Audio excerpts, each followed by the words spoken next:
Welcome back. In this video, I'm going to be sharing the story of the elderly lady and the forgotten pin.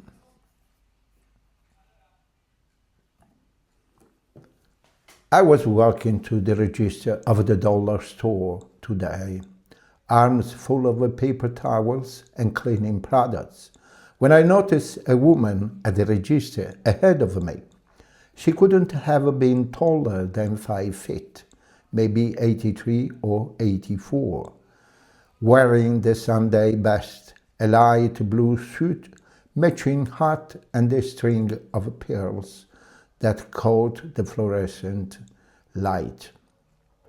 She was beautiful in that dignified, old-fashioned way that makes you want to stand a little straighter just being near her. But her hands were trembling. She was trying over and over to punch a pin into the card reader. It beeped, blinked red, and refused her again.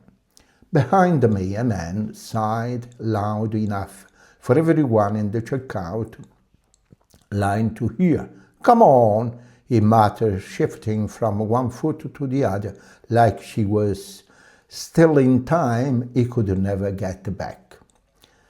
The cashier, bless her heart, tried to stay patient, but you could see the tension in her shoulders too, that mixture of sympathy and shadow that retail workers live under. So I stepped forward. "Let's try one more time, sweetheart," I said softly. "Take a deep breath. Sometimes those machines have worse manner than people." That earned me a little smile. She nodded, tapped a card again, and this time it worked. When she looked up, her eyes clinked with relief. "Well, isn't that something?" she said almost to herself. "Even my car's getting old and forgetful." We laughed together, but the man behind me didn't. He just grabbed his items, muttered something under his breath, and stalked out the door.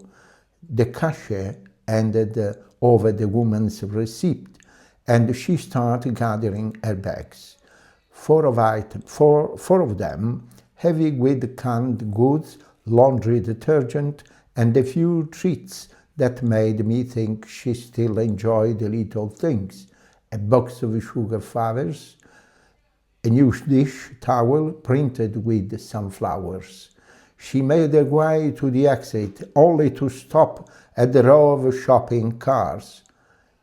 A cart had one of those long metal poles sticking up from it, the kind that stops you from taking it out of the store. She tried to angle it just right to get it through the door, and I could see, I could see the confusion and embarrassment starting to flicker across the face. I put my items down and stepped forward. "Here, let me help you," I said.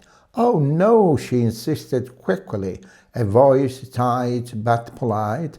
"That's all right, dear. I'll manage." I shook my head.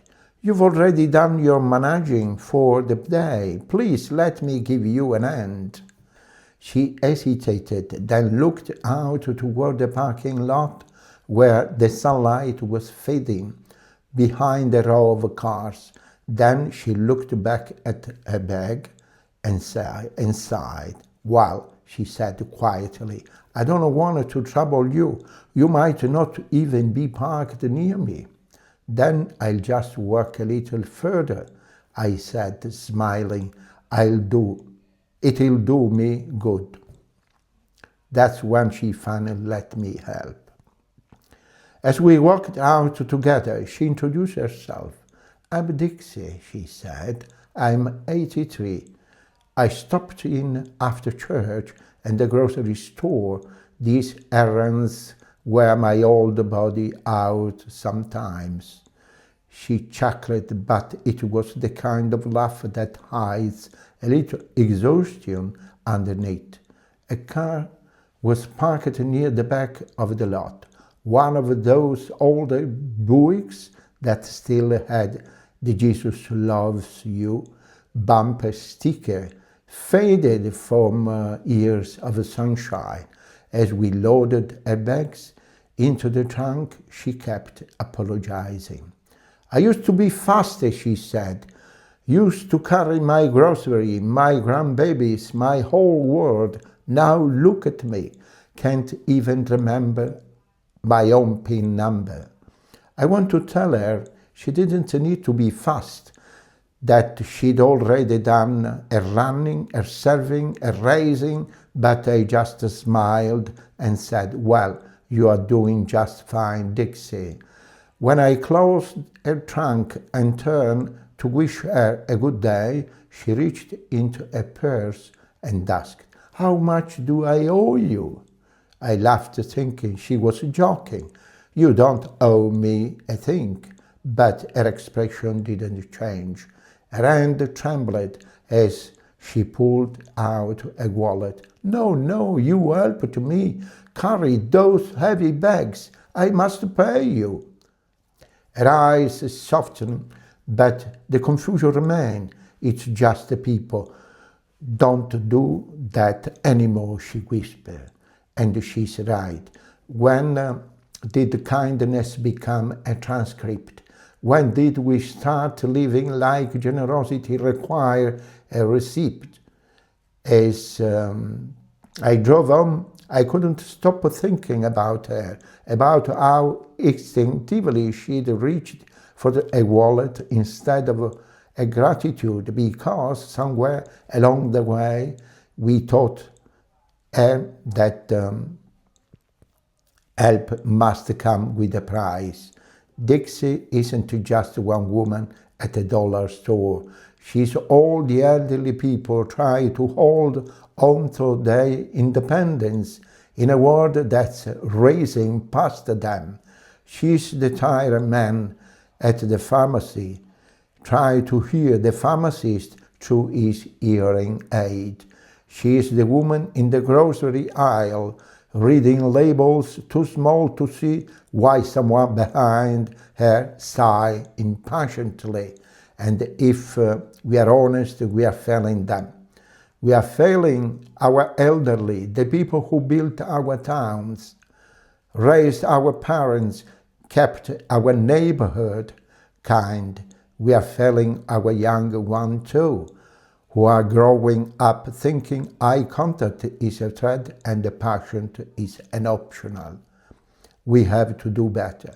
We have to choose kindness, not just when it's convenient or photogenic, but when it's slow and awkward and unprofitable. We have to hold doors, smile first, speak gently, offer our time like it's worth more than our money, because it is. We have to remind the people like Dixie that kindness still exists, that not everyone wants something in return, that she can work through this world believing she's safe and valued, not a burden. We need to spark again, not the kind of spark that burns fast and fades, but the steady kind, the one that warms hearts and lights others to do the same. So here is my challenge to you.